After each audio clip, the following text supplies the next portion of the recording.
साधु संतों से भी प्रधानमंत्री नरेंद्र मोदी मुलाकात करने वाले हैं। आपको बता दें कि प्रधानमंत्री नरेंद्र मोदी 13 दिसंबर 2024 को प्रयागराज का उन्होंने दौरा किया था, जहां उन्होंने 5500 करोड़ रुपए की विकास परियोजनाएं उत्तर प्रदेश को उपहार के तौर पर दी थी, जिनका शिलान्यास और उद्घाटन प्रधानमंत्री नरेंद्र मोदी ने किया था।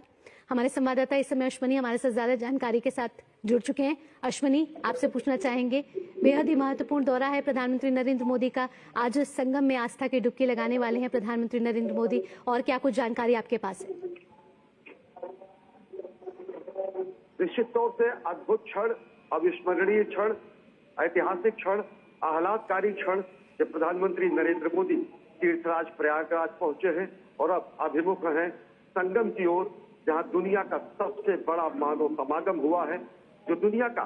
सबसे बड़ा जीवंत आश्चर्य है, जो सनातन का हमारा शाश्वत गर्व है, जो सनातन का हमारा महापर्व है, जो हमारा महाकुंभ है।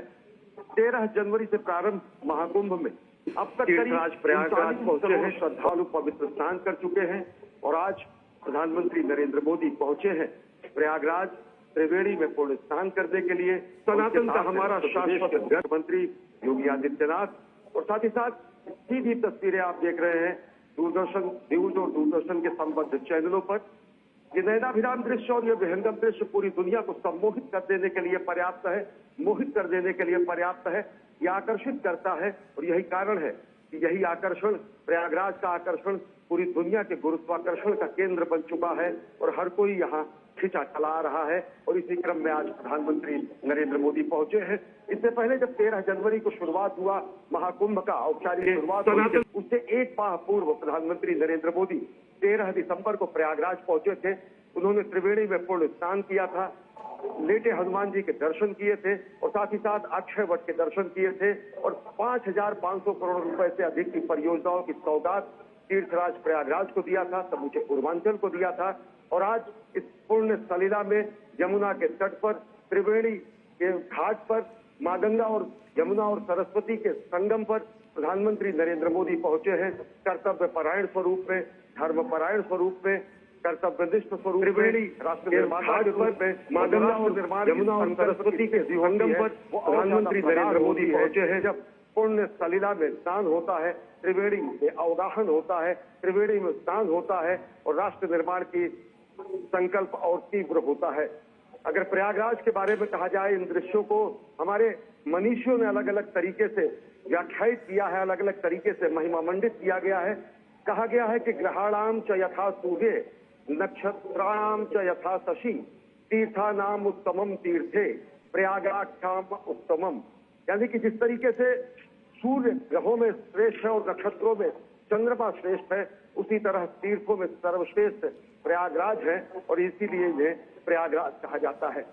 और यह पुण्यधाम अवस्थित है सत्य सनातन शाश्वत आर्यावर्त में, ब्रह्मदेश में, भारतवर्ष में, जिसने पूरी दुनिया के सामने अनो भद्रा क्रतवोयंत विश्वतः का उद्घोष किया है, जिसने कृण्वन्तो विश्वमाजम का जय घोष किया है। और यही अनो भद्रा क्रतवोयंत विश्वतः का सबसे बड़ा महापर्व और महायज्ञ होता है महाकुंभ, जब विश्व की सारी शक्तियां, सारे विचार, सारे पथ, सारे मत, सारे मतांतर, सारे पंथ आकर एकाकार हो जाते हैं भारतवर्ष के हृदय स्थली प्रयागराज में। और उसी हृदय स्थली प्रयागराज में प्रधानमंत्री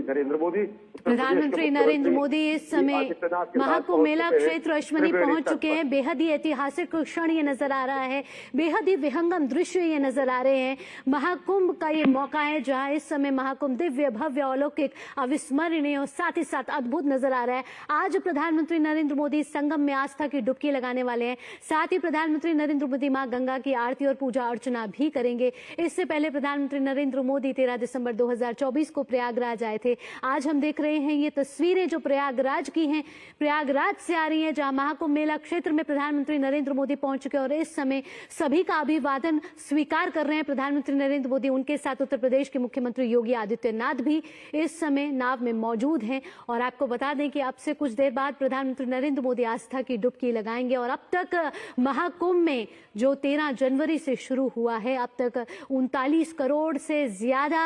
भक्त जो हैं आस्था की डुबकी लगा चुके हैं। अश्विनी, आप हमें पल पल की जानकारी वहां तक देर से दे रहे हैं। आज जब प्रधानमंत्री नरेंद्र मोदी प्रयागराज पहुंचे हैं तो देश को भी एक बड़ा संदेश जाने वाला है। आध्यात्म से जुड़ा ये संदेश तो होगा ही होगा, साथ ही साथ सामाजिक समरसता से जुड़ा हुआ भी ये बड़ा संदेश होने वाला है। पारमार्थिक रूप से, पुरुषार्थिक रूप से सबसे बड़ा ये दृश्य पूरी दुनिया देख रही, जब प्रधानमंत्री नरेंद्र मोदी 13 दिसंबर के बाद आज फिर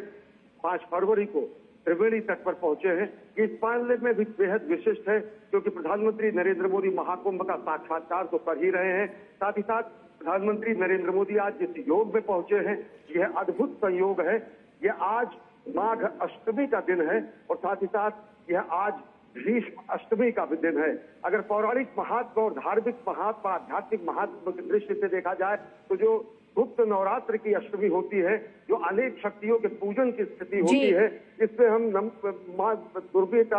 आराधना करते हैं और भीष्म की अष्टमी से मानी जाती है। वही भीष्म जो कि जिनके भगीरथ प्रयास से गंगा का अवतरण हुआ, वही भीष्म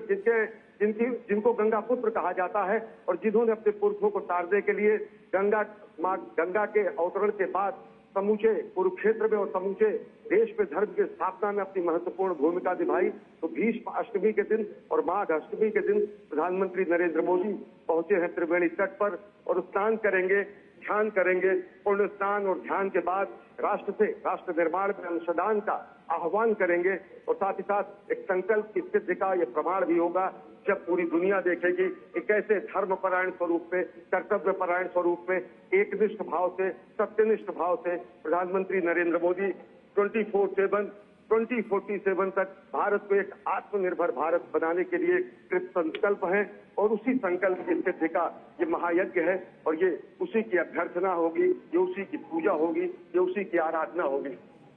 जी अश्विनी, 13 जनवरी के पौष पूर्णिमा से शुरू हुआ महाकुंभ का ये विशेष संयोग इस बार 144 साल बना है। बेहद ही ऐतिहासिक क्षण है। 3 अमृत स्नान हो चुके हैं और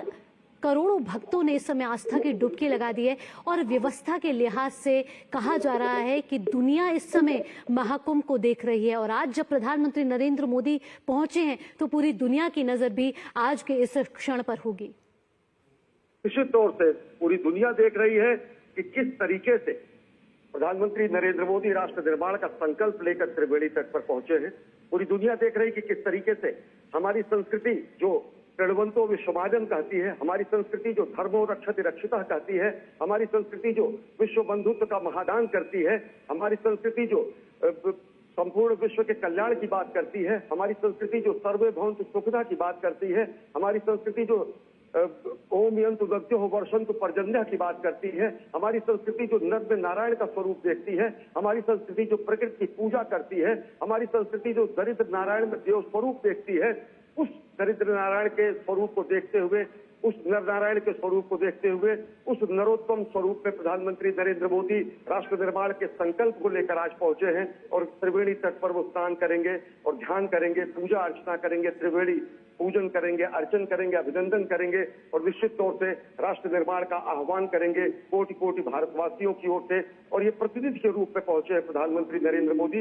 39 करोड़ से ज्यादा भारतीय और विश्व भर के लोग यहाँ पहुंच चुके हैं और बचे हुए जो अन्य देश के हमारे कोटि कोटि नागरिक है जिनकी अभिलाषा प्रयाग तक पर अभी पहुंचने की है, अभी 21 दिनों का ये महापर्व बाकी है। तो प्रधानमंत्री नरेंद्र मोदी समूचे राष्ट्र की तरफ से राष्ट्र मंगल की कामना के लिए, विश्व मंगल की कामना के लिए त्रिवेणी तट पर पहुंचे हैं। और निश्चित तौर से अगर देखें तो इसी भारत भूमि ने पूरी दुनिया को ब्रह्म ज्ञान दिया है, इसी भारत भूमि ने दुनिया को मंगल ज्ञान दिया है, इसी भारत भूमि ने पूरी दुनिया को अमरता का संदेश दिया है और उसी हमारे पुरखों की अमरता की खोज की अमर निशानी, शाश्वत प्रतीक के रूप में ये महाकुंभ है, जहां पर अमृत कलश समुद्र मंथन के बाद जब हमने सागर को मत दिया था, जब हमने सागर को छान लिया था, तब हमने रत्न निकाले थे और वो महारत्न जो अमरता का प्रतीक अमृत बिंदु था, जब यहाँ गिरा था, 4 स्थानों पर गिरा था, तो महाकुंभ की परिपाटी हुई थी। ये हमारे पुरुषार्थों का, ये हमारे पुरखों की जो प्रताप है उसका प्रतीक है कि किस तरीके से हमने सागर को मथा, किस तरीके से हमने सागर से अमृत निकाला, हमने अमरता का संदेश दिया, अपने अपने संस्कृत वाङ्मय के द्वारा, अपने संस्कृति के द्वारा, अपने सांस्कृतिक भाषाओं के द्वारा, और उसी तरीके से देवताओं ने भी कहा कि गायन्ति देवा अखिल गीत गानि धन्यास्तुते भारत भूमि भागे स्वर्गाप वर्गास्पद मार्ग भूते भवति भूयः पुरुषः सुरत्वात्। स्वर्ग में देवगण भी यही निरंतर गान करते हैं कि जिससे भारतवर्ष में जन्म लिया है वो पुरुष हम देवताओं